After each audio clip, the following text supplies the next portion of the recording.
Yeah, I've got about an hour before my next appointment, so I guess I'll do some recording. July 30th, 2024, year that'll live in history. Get involved or you're gonna regret it. I'm just I'm Ho, in my honest opinion. Um, yeah. Again, part of what's so frustrating and stressful for me, like, I've been trying to, I have a homepage I want up on the internet when people go to unicornmint.fun, but one thing leads to another, leads to another, leads to another. And before you know it, you're spending your time on stuff that isn't the highest value of time. So I need IT people. I need some working partners that want to do IT work. I can put you to work right now, today.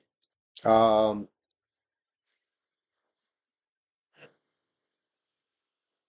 yeah, but where I really am finding myself as I talk to people, I need to flesh out and formalize is the bylaws for Unicorn Mint LLC. And part of the difficulty, it's a double-edged sword because part of the difficulty is you've got a blank slate. You can make of it anything you want, anything. But the government would like you to define what the operating procedures are for that's basically what it is, SOPs, standards of procedures for how is the company run. And two axiomatic parts that need to go into every LLC because we'll own many LLCs. So if you miss this one, I've been thinking of that lately. If you miss this, why would we be interested in you? Well, you may miss the boat, so to speak, on this LLC, but there'll be Brass Ring Games LLC. There'll be Flying Pig Labs LLC. There is Green Terre Mur LLC. And so, maybe you can jump on another one if you're not ready yet, assuming you're accepted. So every LLC should have a DAO, a DAO, which is the governing body or the voting rights for the partnership. Then there'll be every LLC will have a token that's minted, and its purpose is to allow investment in the LLC. And passive investors will be limited um, to like 10% of the minted tokens. And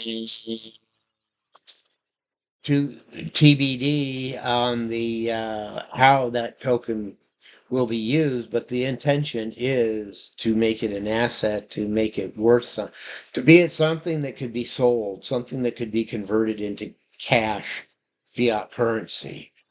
Now, I want to stay away from that layer, though. I don't want to do like Coinbase or whatever. We don't touch USD. We're Cloud 3, man. You go to Coinbase and buy Avalanche or Solana or some of these tokens, and that's what you buy our stuff with. We don't care. We don't care what the dollar amount is. We just get paid in tokens, and then if we want cash, we transfer it to our Coinbase or whatever, and convert it to cash and download the cash. We don't want to get involved in that. I've been getting that from some people, they've done government stuff and they're like FCC right off and man, they've got like four criterias and they're going to get on your ass and say you need to report and be regulated and stuff. And we don't do DeFi. I mean, if we do DeFi and stuff like that, it's its own thing. That's not our focus. We sell entertainment. And this is a new way, kind of like, okay, say Disney. Disney's a good example. Don't they sell entertainment? Uh, Walt Disney rode the innovation of cartoons, of animations, something you can do now. But they sell entertainment. And I won't get into the history of like movie theaters back in the 30s and where cartoons came from and stuff. But but it's like that. Web3 offers us a new distribution channel for entertainment. And not only do we create the entertainment and distribute it through Web3, but with that expertise, that's where some consulting agency stuff can come in and partner with other content creators because they're going to want people to partner with or do this stuff for them. Um, and again, if we do consulting gigs, say, oh, yeah, okay, we can do that for you. We'll do that. It'll be more along the lines of the experience and use case that we'll get out of it um, than, oh, we'll get 50,000 for this gig. We do and we will do consulting, but that's not our line of business. We're not trying to get our money from consulting gigs, okay? It'll probably be more along the line that because we'll pick and choose who we want to have as clients if we're doing that monetization model. It'll be more like who do we want to work with? What projects do we want to do? And then, okay, you're offering 20,000. Um, yeah, okay, we'll do it. Because it's only going to last 3 months or whatever, right?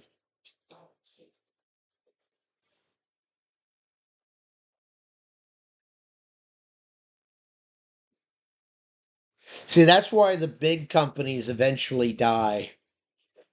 They lose their entrepreneurs. And why would an entrepreneur work for a company as anything but a working partner? You're saying, oh, 200,000 a year, and there's then somebody's going to want to pay me 500,000 a year, and what are you going to do with that money if you're not putting it into assets? Well, I have a hard time not categorizing it as insanity in my world. See, what I offer is so much more, so much more. But yeah, I think you're going to have an entrepreneurial spirit, which is great because we'll always be exploring new things that could make money and re-looking at things on expandability and scalability and all these things. I have so many business plans in mind that could become turnkey basically and just crank the stuff out and just, the money will just pour in on its own. If you don't believe that, then sometimes we need to talk about tokenization and the 21st century way of monetizing the system. So bylaw, so I really need a paralegal. I do need to get a working partner that's a paralegal that doesn't mind doing that kind of paperwork. And that's a paralegal actually rather than like a lawyer because a lawyer's time usually is so valuable. That's why they have a team of paralegals. They can delegate it to them, and they're getting paid less, and so the lawyer makes money off of their effort. And of course, they're the authority; they're the trusted authority. So, so yeah, it's kind of like that. But I keep thinking bookkeeper. I need a financial person too. Only I'm not used to doing much in bookkeeping because I've been blessed such as an entrepreneur that I haven't had to, which is why I've avoided employees. Because once you involve, say, like 3 employees, you're going to have to scale up into what the U.S. government wants to consider as a corporation or a company, right? And my paradigm doesn't fit that very well. They don't understand my character. Maybe nobody does. I don't know. But this is my work to share my vision and to offer this not employment. I hate him. I don't want employees. I'm convinced of that. I don't want wage slaves. If that's your mentality, if you're thinking how much you're making an hour or how much you're making a year, in fact, even more, make your your vocation, your vacation. Because I was thinking like about my dad and stuff. He was such a workaholic. My dad was such a workaholic and never took sick leave or vacations to the point that when he retired, the company was only willing to pay him half of what they owed. Because his accumulated amount over his working for the company was so huge, they couldn't conceive paying an employee that. Isn't that insane? He earned it. He earned it. He could have drawn it. He could have been doing that instead of this. And see, that's the weirdness of a 20th century corporation. No, we're 21st century. We're the workers and the owners. We're working partners. We work on teams together. We know who each other is. High degree of intimacy. I'm sorry if you not interested in people to allow a certain high degree of intimacy, then it's not for you either. Go elsewhere. See, as an entrepreneur, I use a formula of start with 1,000 or more, maybe 10,000, distill down to or discern down to 100, then down to a dozen, and hopefully a few of those, maybe one, is a real gold dragon, is a real moneymaker. Maybe another few are fun. We want to do them, but we can't say they're huge moneymakers. And then maybe there's three or four that have potential, and we'll let them slide a little bit in a loss. Um, but they're in danger of being called out if there's better opportunities coming along. There's always opportunities coming along. It's a river of opportunity, and our job is to be aware of it and select the sweet spots that are fun and bring us joy that we want to pounce on. That's our job. It's funny these days because I'm really against FOMO, fear of missing out. This sweet spot goes by and we're not ready to jump on it and we don't wanna. Don't bother about it. Don't worry about it. Let it go. There's plenty more coming down the line. So rather look back at okay, lesson learned that we could have made a lot of money out of that. How about what's coming down the line? What can we make a lot of money out of that?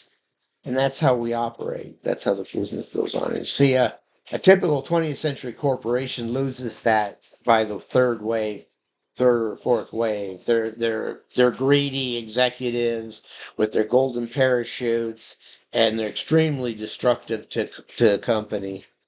And yet that's the current state of things. There's no way it can last. People won't put up with it.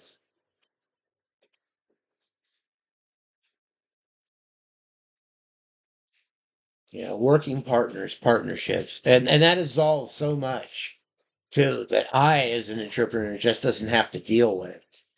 Um, if we do have employees and wage slaves and stuff, that will be the providence of project managers. But before we do that, we would outsource and partner with 1099s. So we have internal partnerships going on, and we're always aware of that. But we could have partnerships with like Fiverr, gig people or whatever, you know. I thought I had a comic book page ordered, but I can't find any evidence of even a conversation with the cartoonist.